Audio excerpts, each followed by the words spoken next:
A romantic union between two people should be an exciting and joyful occasion, but marriage doesn't always lead to a happy ending, and the worst outcome isn't always divorce. Sometimes tying the knot ends in murder.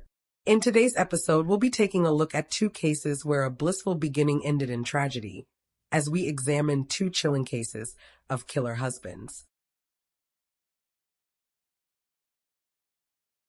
Perry and Janet's March. Janet's Gail Levine met Perry March through a mutual friend while attending the University of Michigan. Though peers of Perry's described him as having some rough edges, it wasn't long before Janet fell under his spell. Completely charmed by the Indiana native, 2 years her senior, the couple soon became inseparable, and after graduation, Perry began working in Chicago. Janet joined him taking art classes at the Art Institute, but she began to feel homesick, and so the pair returned to her home state of Tennessee, where Janet's parents footed the bill for Perry's tuition while he attended Vanderbilt University Law School.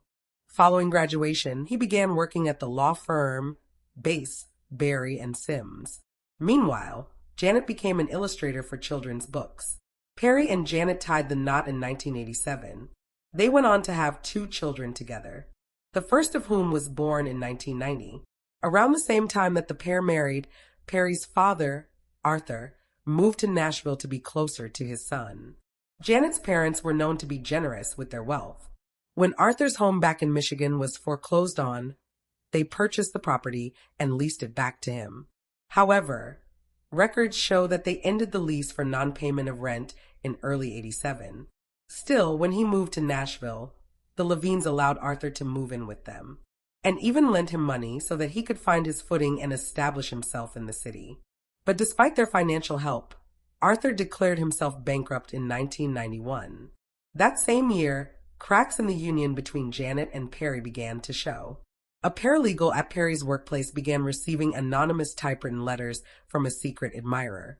The letters were somewhat explicit, complimenting the woman's body, as the writer noted that her looks captivated them. The writer also spoke of sexual scenarios, describing their desire to perform oral sex on her. They mentioned that they were married and stated that while they'd previously not understood men who engaged in extramarital affairs, marriage has a way of making sex boring at times, routine, and old. Obviously alarmed by the letters, the paralegal reached out to management, who devised a plan which involved the woman penning her own note for the writer, where she expressed an interest in wanting to carry out an affair despite his marital status. Management then set up a hidden camera to get a look at whoever was leaving the correspondence, and it was discovered that Perry March was behind it all. Perry was given 2 options. He could resign or he could be fired. However, his employer stipulated that he could only resign if he agreed to seek professional help following his exit from the company.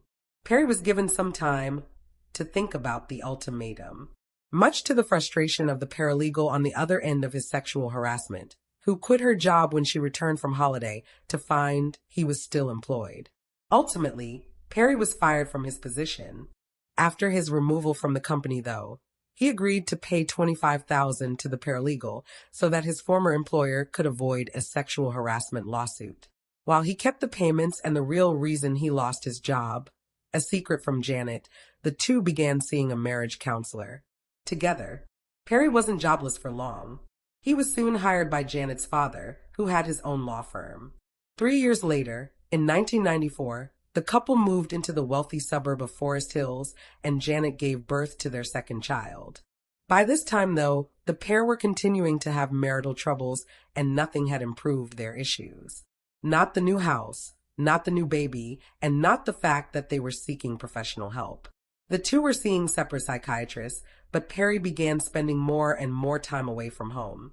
Friends at the time spotted him on several occasions in the company of other women, and he even asked a wealthy client of his if he could move into his spare condo.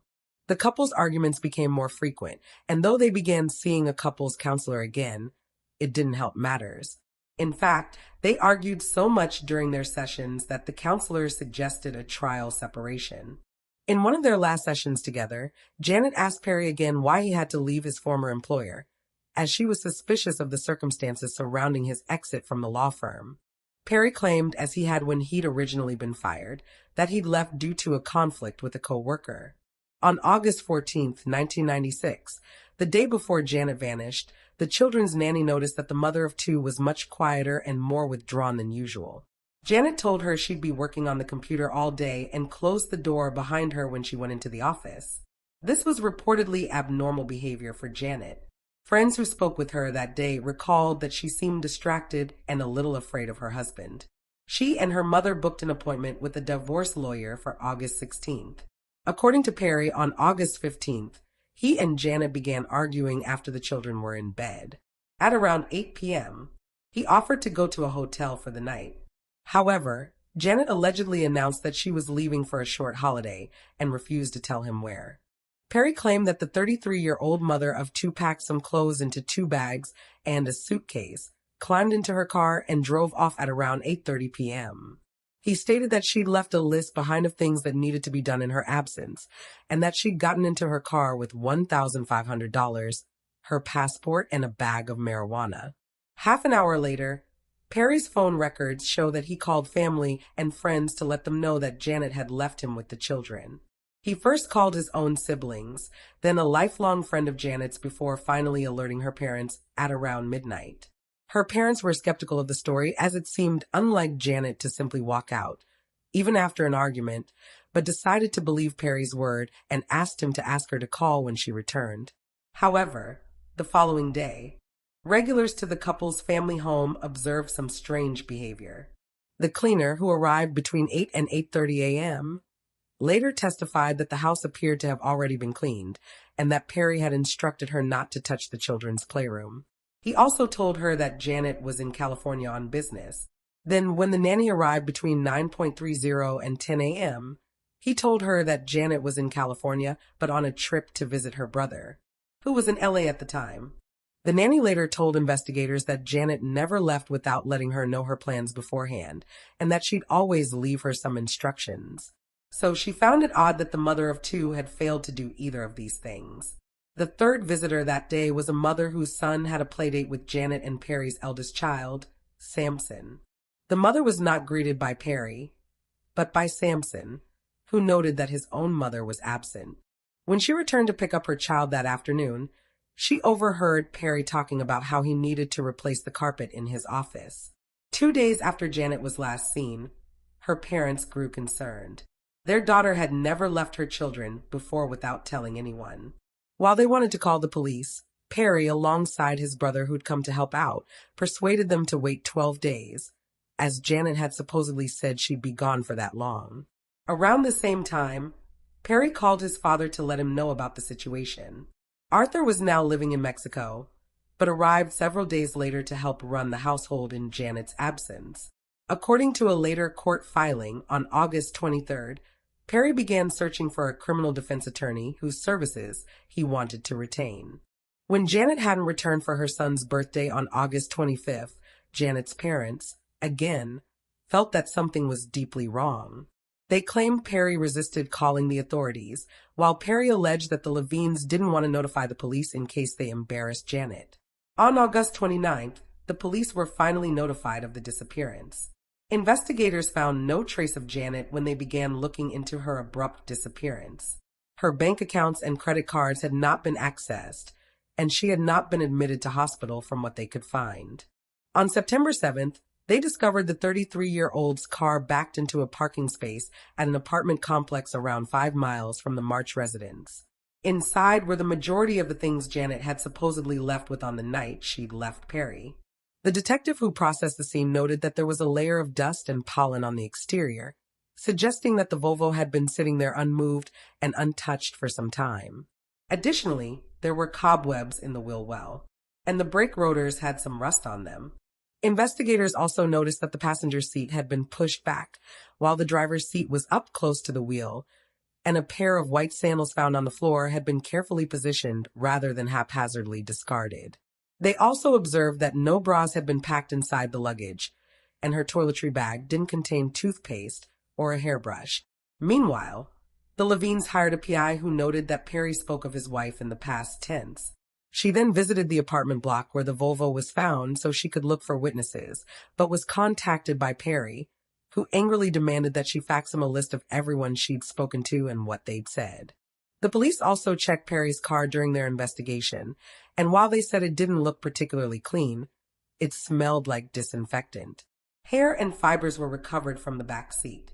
Detectives who spoke with Perry described him as anxious, and he refused to consent to a search of the house. Authorities obtained a search warrant for the property, though, the following weekend, and executed it a day later on September 16th. They discovered that the hard drive of the couple's computer had been forcibly removed. It was never recovered. Around this time, they also found that Perry had purchased new tires for his Jeep on August 21st. The store owner recalled that his tires were already brand new, but Perry had insisted because he wanted a different brand. With these last few bits of information in mind, investigators turned their attention to Perry.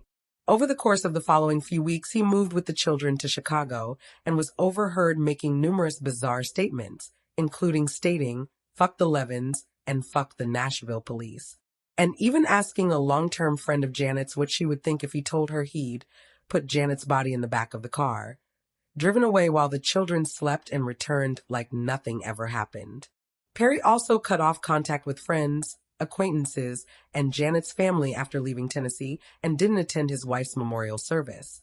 Perry maintained his innocence and frequently declared that he was a man who had been wronged, telling the Nashville Scene in 1997, "I will not allow one misguided police officer, one vengeful man, and a few low-life journalists to destroy what I've taken years to build."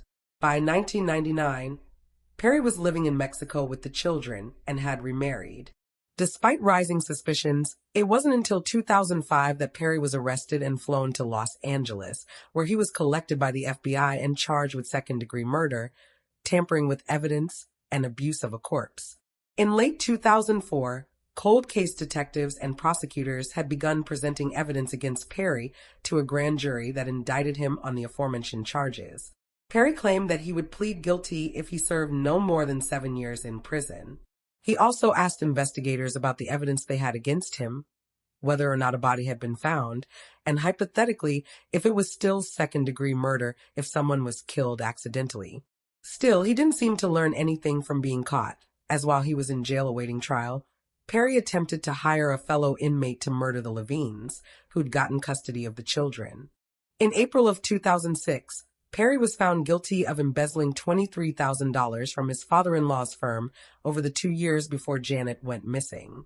2 months later, he was convicted of 2 counts of conspiring to commit murder in relation to his attempt to have the Levines killed. For this plot, he enlisted the help of his father, who was subsequently convicted and put in jail on similar charges. In the following months, despite the absence of Janet's body, was found guilty of second-degree murder, tampering with evidence, and abuse of a corpse. His father, Arthur, admitted to helping dispose of Janet's body. Perry killed Janet during an argument and subsequently buried her body in a shallow grave in a wooded area near the home. However, when he heard of plans to build in the area, he had his father help him dig up the body and move it to another location. They buried Janet in Bowling Green, Kentucky, but Arthur was unable to lead investigators to the remains, though police believed his version of events. Perry is still in prison, serving a 56-year sentence. His father, Arthur, died just 3 months into his 5-year sentence. Janet's body is still missing to this day. Glenn, when his truck broke down as he traveled from Ohio to Texas, and he lived in a separate mobile home on the property. Bill reportedly encouraged this relationship, and it was rumored that he too had somebody on the side, which is why he was so relaxed about the affair. However, there is also speculation that Marlene's affair allowed Bill more alone time with the children whom he frequently abused. While things in the relationship had never been good, tensions rose and nerves became particularly frazzled when Marlene discovered Bill was sexually assaulting their son, Donald. Horrifically, Bill had been convicted back in 1975 of molesting 2 boys. Alarmed by what she had witnessed and afraid for the safety of her children, Marlene made plans to leave the home with the 2 children and to get away from Bill. In her diary, she wrote, "I know what I saw. I told him not to touch me ever again. And if he touched Donald, I'll kill him. I could be the biggest whore to walk the streets of Verona, and no judge would dare to give him custody of my kids before me." It seems that Marlene's confrontation served to irk Bill, however, who reportedly told several individuals afterwards that if she ended the relationship, he would kill her. He then detailed the steps he would take to make her body unidentifiable, including pushing her car into a body of water and dismembering her corpse. Marlene, for her part, handed her diaries over to Glenn to make sure that Bill couldn't get to them and destroy them, as they would serve as important evidence should anything untoward happen to her. She had made a note inside her journal that her husband had agreed to sign the divorce papers as long as she did not out him for the sexual abuse of their children. Marlene also told her sister that she planned to divorce Bill and informed her of the abuse Donald had suffered at the hands of his own father. Despite her precautions, though, Marlene's plan didn't pan out as she'd hoped. On October 11th, 1980, she had a heated argument with Bill. Glenn reportedly left the property to cool off, and when he returned at around 12 a.m., he found the home in shambles. Bill had dropped the children off at her neighbor's, but he informed Glenn that Marlene had taken off with her children in tow. Bill subsequently gave away several of his guns and spoke about how much she wanted to move back to Rhode Island, his home state. However, Glenn found out in the following days that the children were at a neighbor's house, and he knew that Marlene would not abandon them. He subsequently reported her disappearance to the police. The only thing missing from the scene was Marlene's car, and her driver's license had been left behind. Bill told his two young children that their mother had left them due to her involvement with drugs, alcohol, and sex work. The children were aged just 4 and 8 at the time. While authorities thought it was possible the 25-year-old had left due to an unhappy marriage, they also acknowledged that her diaries detailed reasons why Bill might want to get rid of her. Still, with no signs of foul play, investigators were unable to arrest and charge her husband. The diaries alone were not sufficient evidence. Both Glenn and Bill denied involvement in Marlene's disappearance. When asked to take a polygraph test, Bill refused. Shortly afterwards, he moved to Portishead, Rhode Island, with the children. He'd often take one of them to work and subject them to abuse during work hours. On November 29, 1981, over a year after Marlene went missing, a hunter discovered a partial skull just 1 mile from the major residence. The skull showed that the death had come as a result of at least one gunshot, which had gone through the face and exited out the top of the head.